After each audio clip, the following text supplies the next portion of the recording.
Big boss पाहतोस का? हो मधून मधून मधून पाह म्हणजे बघतोच बघतोस. रील्सनुसार अच्छा रील्सनुसार. येत राहते ना ते. कोण आवडतं? तसं मला बिपाशा वासू आवडतं पण याच्यामध्ये आहे ना बिग बॉसमध्ये आपण सूरज चव्हाणला. सूरज चव्हाण आवडतो. हो. सूरज चव्हाण का आवडतो? कोण आवडतं त्याच्यातलं? अंकिता. का आवडते अंकिता? ती खूप शांत आहे आणि सगळ्यांना समजून घेते. आणि आणि सूरज पण छान आहे, तो कोणाच्याच मध्ये पडत नाही. तो फक्त त्याच्या पुरतं बघतो आणि व्यवस्थित खेळतो सगळ्या गोष्टी. सगळ्यात जास्त कोण आवडतं? अंकिता. का आवडतं? ती खूप मेंटली स्टेबल वाटते मला आणि खूप चांगले निर्णय घेते. निर्णय क्षमता चांगली आहे तिची बाकीच्या कंटेस्टंटपेक्षा. सूरज चव्हाण का आवडतो? का ते आता वन मॅन शो आहे थोडक्यात. बरोबर. झापक झुपक आहे ना तो म्हणून. जम करता येईल का तुला झापूक झुपूक? नाही कसं त्याची गोष्ट वेगळी माझी गोष्ट वेगळी. बरं तसा एखादा डायलॉग मारून दाखवशील का? हा. झापूक झुपक झापू झुपक असं करते नसतं की किट्टेंग परत गोली कर बिग किट्टेंग जमलंय. अरबाज म्हणून होता तो. बरोबर आहे. अजून आहे का? जायचं का? लाईक तो आधी स्प्लिट्सविलामध्ये होता. बरोबर. तिथे त्याने नायरा सोबत एक कनेक्शन बनवलं बरोबर. आणि त्यानंतर तो इथं आला आणि आता निक्की सोबत ठेवलं कनेक्शन बनवलं. आणि ऑलरेडी त्याची कोणतरी आहे बाय. बरोबर. लाईक ती सगळ्या रील्स वर कॉमेंट वगैरे करते. बरोबर. He is mine and all. बरोबर. हे सगळं स्क्रिप्टेड आहे. बरोबर. मग तो नाही आवडत. तो बिलकुल बकवास आहे. काय सांगशील मग असं जर त्याला काही रोस्ट करायचं असेल मनातून असं जर असं भावना बाहेर काढायचं असेल तर काय बोलशील? म्हणजे त्याची ऑलरेडी आहे तर तू का दुसऱ्यांवर लाईन मारतोय? बरोबर. हा ना. स्टिक टू द वन ना. येस. काय तुला कोण मारायची? निक्की विषयी काय म्हणणं आहे तुझं? निक्की नावातच निक्की त्यामुळे मला नाही आवडत. का नाही आवडत? एक अशी गोष्ट सांग जी आवडत नाही तुला म्हणजे तिच्याविषयी. तिचं बोलणं वागणं आणि प्रत्येक गोष्टीला तिचा विरोध बरोबर. आणि प्रत्येक कॅरेक्टरनं समजून घेताच काहीतरी बडबडणं अच्छा. आणि ती दिसतच चांगली नाही त्यामुळे आपल्याला नाही आवडत.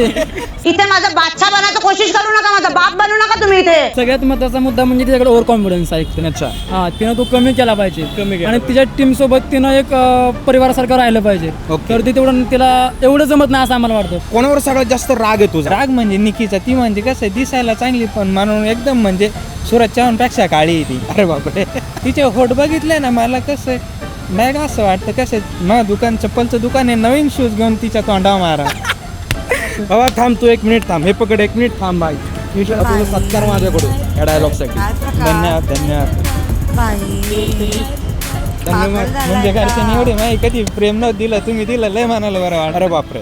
राग जान्हवीचा. का? ती स्वतःच्या डोक्याने निर्णय घेत नाही असं मला वाटतं. मग काही तिला बोलायचं असेल, रोस्ट करायचं असेल तर काय बोलशील तिला? किती दुसऱ्यांना बोलत असते तर आधी स्वतःकडे बघ तू काय करते आणि मग दुसऱ्यांना बोल असं. मला तो आपला तो छोटी आयटम बुद्धी पण छोटी तसा असा तो पुढारी जो आहे. पुढारी. बरोबर. हो त्याचा चेहरा बघितला ना असं वाटतं सकाळी कसं चहा भेटला ना हा. दिवस चांगला जाईल, तसंच सकाळी चेहरा बघितला ना असं वाटतं दिवस खराब जाईल. तो असं चक्र इतका का राग आहे तुझा त्याच्यावर? नाही तो फक्त असं बाई निकू मला सोडून नको जाऊ. त्याचं बाई नाही का काय प्रेम आहे ते समजत नाही. अच्छा.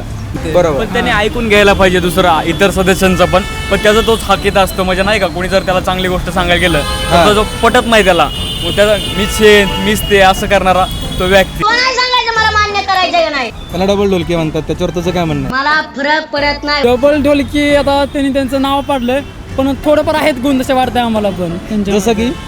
जसं की म्हणजे आज मी माझ्या तुमच्याकडे काम आहे ना मग तुम्हाला लय भारी म्हणतोय. बरोबर. मग माझं तुमच्याकडे काम संपलं भाई तुला कळतील ह्याच्याकडे काम मी चाललो ह्याच्याकडे असं थोडंफार त्यांच्या वागण्यात दिसतंय बिग बॉस मध्ये. निक्कीवर का राग? ती खूप चिडचिडी आहे आणि काही पण तिच्या मनाला येईन ते बोलत आणि रिस्पेक्ट नावाची गोष्ट तिच्यात बिलकुल नाहीये. ओके. ती म्हणजे एका मोठ्याचा आदर असतो ना ते बिलकुल करत नाही म्हणून मला बिलकुल आवडत नाही. निक्कीचा कुठला डायलॉग माहिती आहे का तुला त्याच्यामधला? फेमस झालाय खूप तिला जास्त. मी बघतच नाही. मला ते आवडत नाही, मी तिचं लक्षात पण नाही ठेवत. तर बघू मग भविष्यात पुढं काय काय होतं काय काय नाही. पण मनापासून इच्छा आहे का बरोबर. सूरज चव्हाण जिंकायला पाहिजे. जिंकणार. हो तोच जिंकणार आहे. बरोबर. अजून तुला काय वाटतं टॉप 3 मध्ये कोण जाईल? सूरज सोबत अजून कोण असेल? सूरज सोबत आपली ही पण चांगली अभिजित आणि जी कोकणी आपली आहे ना अंकिता बरोबर. ती पण तिचं म्हणजे स्वभाव प्रत्येक गोष्ट चांगली. इन्फ्लुएन्सर पण बेस्ट आहे ती. बरोबर. त्या रील्स वगैरे बोलणं ती रोस्ट खूप भारी करते. बरोबर. बाकी काहीच नाही.